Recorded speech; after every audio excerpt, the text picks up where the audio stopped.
Ikaw ay napupuwing, minsan napupulagan, mata ay nakapiring, daan ay kadiliman. Ikaw ay nadarapa, napipilayan, di makapagsalita.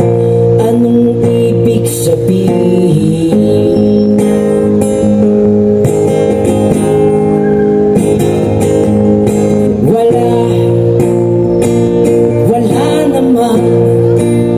Wala namang perfectong tao.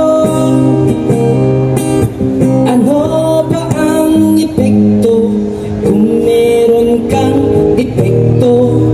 Ano ba ang epekto kung meron kang depekto? Ano ba ang